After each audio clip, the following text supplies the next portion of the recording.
Hi everyone, my name is Harshita and I welcome you to the Mentors YouTube channel. आज की इस video में मैं आपको बताने वाली हूँ the best strategy that you need to know to crack IIT JAM 2024। Now ये जो स्ट्रैटेजी है ये ट्राइड एंड टेस्टेड है। मैंने खुद इसे अपनी प्रिपरेशन के टाइम पे यूज़ करके ऑल इंडिया रैंक 23 अचीव किया था। सो let's get started, but before that make sure that you like the channel, like the video, and you subscribe to the Mentors YouTube channel so that you never miss the useful videos that we put out on the channel. Thank you and let's get started. So सबसे पहले जो आपको point note करना है वो ये कि आपको अपनी एक सिलेबस की चेकलिस्ट बनानी है। नाउ आपके पास बहुत सारे टॉपिक्स हैं सिलेबस में और एक चेकलिस्ट आपको बनानी है। कैसे बनानी है मैं अभी बताऊंगी, जिसके अंदर आपको क्या करना है। बेसिकली ये लिखना है आपको। So this is an example of a checklist. आपको ये चेकलिस्ट सबकी, हर एस्पिरेंट की वॉल पर लगी होनी चाहिए। इसमें लेफ्ट में आपके टॉपिक्स रहेंगे, दो टाइप के topics, major topics, minor topics, और नोट्स, PYQs एंड असाइनमेंट का कॉलम रहेगा। अब आपको हर टॉपिक के लिए ये देखना है कि क्या आप उस टॉपिक के नोट्स आपके पास बन चुके हैं तो टिक मार्क कर देंगे। इसी तरह से क्या आपने उस टॉपिक के प्रीवियस ईयर क्वेश्चन सॉल्व कर लिए हैं, टिक मार्क कर देंगे। क्या आपने असाइनमेंट या फर्दर प्रैक्टिस क्वेश्चंस किए हैं तो उसको टिक मार्क कर देंगे। तो इससे आपको ये पता रहेगा कि आपका कितना पार्ट जो है वो कंप्लीट हो चुका है और कितना पार्ट अभी रह गया है। नाउ ये PDF मैंने कंप्लीटली आप लोगों के लिए प्रिपेयर की हुई है। मतलब आपको कुछ नहीं करना, आपको डिस्क्रिप्शन में एक लिंक गिवन है, वहाँ पर जाना है और इस PDF को डाउनलोड कर लेना है। इसमें सभी टॉपिक्स लिखे हुए हैं एंड ये पूरा फॉर्मेट अवेलेबल है। आपने बस क्या करना है, उसको डाउनलोड करके उसका प्रिंट आउट निकालना है और उसको अपने जिस भी रूम में आप पढ़ते हो, आपका जो स्टडी रूम है, उसमें पेस्ट कर देना है। उससे क्या होगा कि आपको ये बहुत क्लियरली विजिबल रहेगा कि आप कितना पार्ट जो है सिलेबस का वो कर चुके हो और आप कितना पार्ट ऐसा है जो अभी भी रहता है, जो अभी भी आपको कंप्लीट करना है। So link to download this PDF is in the description. Make sure that you do this visually. रोज़ ये देखना कि क्या रहता है और क्या हो गया है, आपको प्रिपेयर करता है। आप अपनी जो स्ट्रैटेजी है, जो फर्दर आपका जो डेली का स्केड्यूल है, आप इस चेकलिस्ट के अकॉर्डिंग बना सकते हो। नेक्स्ट मूव करेंगे। So this is a very important topic कि जब भी आप कोई क्वेश्चन सॉल्व करते हो, सपोज कोई असाइनमेंट सॉल्व कर रहे हो, प्रीवियस ईयर क्वेश्चन सॉल्व कर रहे हो, तो कुछ क्वेश्चन हमेशा ऐसे होते हैं जो फर्स्ट टाइम में सॉल्व हो जाते हैं, वेल एंड गुड। बट बहुत सारे क्वेश्चंस ऐसे होते हैं जिसमें आप फर्स्ट टाइम में मिस्टेक करते हो and there are very high chances कि जब आप उन क्वेश्चंस को दोबारा देखोगे या दोबारा सॉल्व करोगे तब भी वो मिस्टेक रिपीट होगी। तो वो मिस्टेक रिपीट ना हो, एग्जाम में अगर वैसा क्वेश्चन आए तो आप उस मिस्टेक को रिपीट ना करो। उसके लिए आपको क्या करना है, उसके लिए आपको एक सेपरेट नोटबुक बनानी है। फॉर एग्जाम्पल मैं आपको यहाँ दिखा भी सकती हूँ, जब मैंने 2018 में एग्जाम दिया था तो उस समय मैंने ये नोटबुक बनाई थी। मैं आपको, I can show it to you. तो इस नोटबुक में कोई सिलेबस नहीं है। इस नोटबुक में सिर्फ और सिर्फ क्या है, वो क्वेश्चंस हैं जहाँ पे मैं गलतियाँ करती थी। ऐसी दो नोटबुक्स मेरे पास हैं। तो मुझे ये पता रहता था कि एग्जाम से पहले मुझे इन नोटबुक्स को ज़रूर रिवाइज करना है, इन नोटबुक्स में जो क्वेश्चंस हैं उनको ज़रूर रिवाइज करना है, so that I do not repeat the same mistake in my test and in my exams. So whatever question you do during your preparation, अब से लेकर नेक्स्ट 5 मंथ्स में ये ज़रूर करना कि उन जो भी मिस्टेक वाले क्वेश्चंस हैं उनको एक सेपरेट नोटबुक में लिखना, सो दैट सब एक जगह पर रहें वो क्वेश्चंस और आप एग्जाम से पहले उनको रिवाइज कर सको।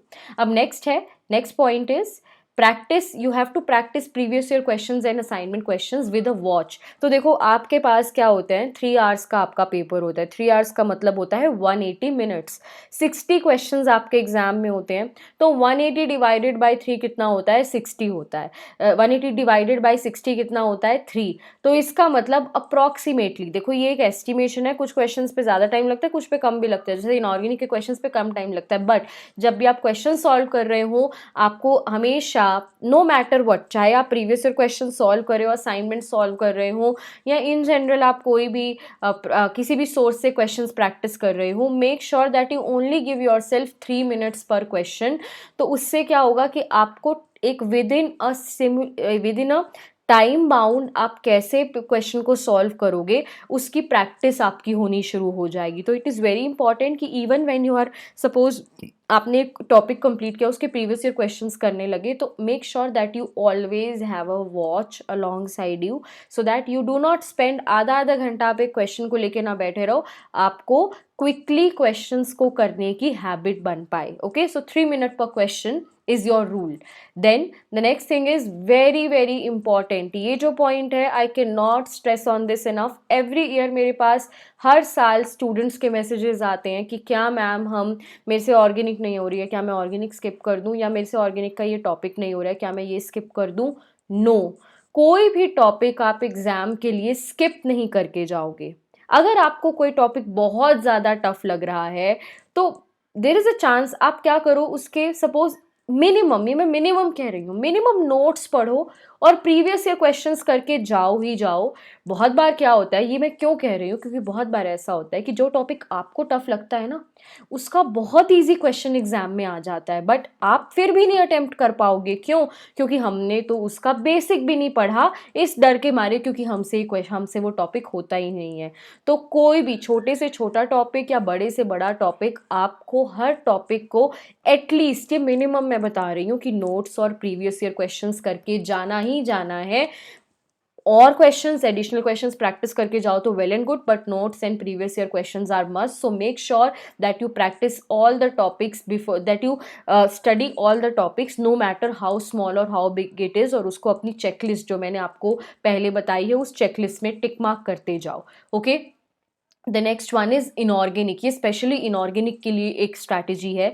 आपको बहुत बार बच्चे क्या करते हैं कि इनऑर्गेनिक के लास्ट के 10 दिन रख देते हैं और 15 दिन रख देते हैं और इतनी जल्दी चीज़ें याद नहीं हो पाती हैं, राइट। तो ये मैं बहुत ज़्यादा फॉलो करती थी। मैं क्या करती थी कि इनऑर्गेनिक के लिए मैं हर 1 या 2 दिन में कम से कम आधा घंटा या 45 मिनट्स निकालती थी। कौन से चैप्टर्स के लिए? जैसे P block, bio inorganic chemistry and qualitative inorganic analysis, ये सारे वो टॉपिक्स हैं जिनमें बहुत मेमोरी लगती है, right. These are memory based topics, आपको याद करना पड़ता है और हम इसे आखिरी दिनों के लिए नहीं छोड़ सकते, क्योंकि स्ट्रेस में कभी चीज़ें याद नहीं होती हैं। तो इसलिए अभी से ही कुछ कुछ समय इनको रेगुलर पढ़ने पे दो। क्या होगा उससे, जब आप इन मंथ्स में, फॉर एग्जाम्पल अक्टूबर नवंबर दिसंबर में आप इसे रेगुलरली पढ़ोगे, तो जनवरी में आपको ऑटोमेटिकली सारी चीज़ें याद हो रखी होंगी, आपको स्ट्रेस नहीं होगा। क्योंकि एंड में इनऑर्गेनिक के जो ये मेमोरी बेस्ड चैप्टर्स होते हैं, इनका बहुत स्ट्रेस होता है। जनरली स्टूडेंट्स इन चैप्टर्स को, जैसे क्वालिटेटिव और इनऑर्गेनिक एनालिसिस वगैरह को छोड़कर चले जाते हैं, जबकि हर साल मिनिमम एक क्वेश्चन इन चैप्टर्स में से आता ही आता है। तो किसी भी टॉपिक को आपको अंडर एस्टिमेट नहीं करना है, चाहे वो मेजर टॉपिक हो चाहे वो माइनर। जब भी मैं टॉपिक बोलती हूँ ना, व्हेनेवर आई से माइनर टॉपिक, तो माइनर का मतलब ये नहीं है कि इंपॉर्टेंट नहीं है। माइनर का मतलब ये है कि वो इंपॉर्टेंट है, बट उसके लिए जो कंटेंट हमें पढ़ना है, जो नोट्स हमें पढ़ने होते हैं, वो छोटे होते हैं। 10 पेज, 11 पेज, 12 पेजेस के नोट्स होते हैं, उससे ज़्यादा नहीं। फॉर एग्जाम्पल रेडियो एक्टिविटी, हर साल एक क्वेश्चन आता है, बट कितने पेजेस में नोट्स बन जाते हैं? जस्ट 7, 8, 9 पेजेस, मैक्सिमम 10, 12 पेजेस में नोट्स बन जाते हैं। तो इतना कम पढ़ के अगर आप एक क्वेश्चन कर पा रहे हो, तो ऐसे टॉपिक्स को क्यों छोड़ना। तो टॉपिक्स नहीं छोड़ने हैं। और दूसरा, मेमोरी बेस्ड टॉपिक्स को अगर आप रेगुलरली रिवाइज करोगे तो एंड में उनसे स्ट्रेस नहीं होगा, उनका बर्डन नहीं होगा। तो make sure that you revise inorganic every now and then, okay?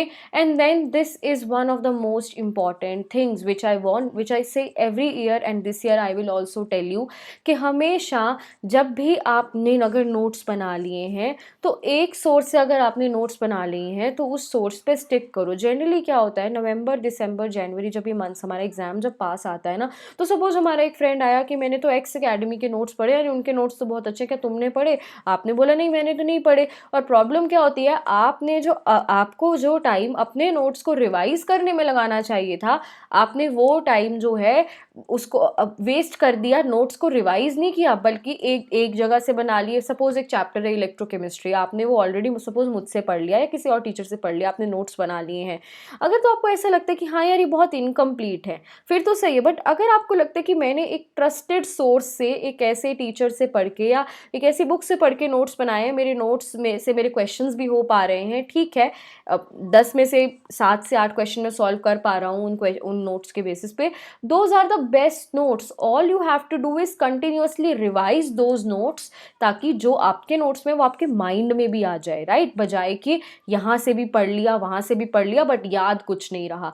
तो नोट्स बना के उनको कंटिन्यूअसली रिवाइज करना is very very important, because उससे क्या होगा ना कि आपको चीज़ें याद हो जाएंगी। अदरवाइज क्या होगा कि आप 20 रजिस्टर तो भर लोगे नोट्स के, बट एग्जाम में याद कुछ नहीं आएगा। तो it is very important that you make your notes from 1 और मैक्सिमम 2 सोर्सेज, कंप्लीट देम। और फिर ये नहीं कि बस उसमें एक दो चीज़ें ऐड सब्ट्रैक्ट कर सकते हो। फॉर एग्जाम्पल आपने कोई क्वेश्चन किया और वो चीज़ आपने नोट्स में नहीं लिखी हुई थी, उसको ऐड कर सकते हो, ये कर सकते हो, बट ये नहीं कि दोबारा से पूरा चैप्टर कहीं और से पढ़ना शुरू कर दिया। It will lead to a lot of time wastage. Already IIT JAM chemistry में स्पेशली बहुत सारा सिलेबस है, so make sure that you stick to the notes from one source and you do continuous revision in order to excel in the exam. Okay, and the next thing is you have to practice a lot of tests in the timing of actual exam. इसका मतलब क्या है, देखो 2:30 से 3:30 जो है ना वो आपका एग्जाम रहने वाला है इस बार केमिस्ट्री का, और सपोज आप तो 2:30 से 5:30 3 आवर्स का एग्जाम रहने वाला है। अब आपको क्या करना है, उस टाइमिंग को अपने टाइम मैनेजमेंट को इम्प्रूव करने के लिए जो आप प्रैक्टिस टेस्ट दोगे, आप टेस्ट सीरीज दोगे, वो आपको एक्चुअल एग्जाम के टाइमिंग में ही प्रैक्टिस करनी है। उससे क्या होगा, उससे आपको ना टाइम मैनेजमेंट समझ में आ जाएगी कि अच्छा मेरे MCQs इतने टाइम में हो जाते हैं, मेरे MSQs इतने टाइम में हो जाने चाहिए, NETs इतने टाइम में हो जाने चाहिए। So this again is a very very crucial and a very important point, and it is very important to practice a lot of tests. We at the mentors are coming up with a test series which is soon going to be launched on the mentors YouTube channel.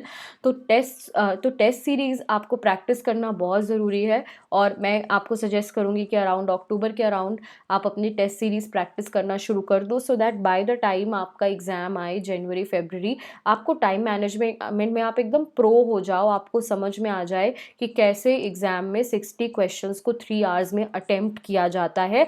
वो सिर्फ एक चीज़ से हो सकता है, test series से।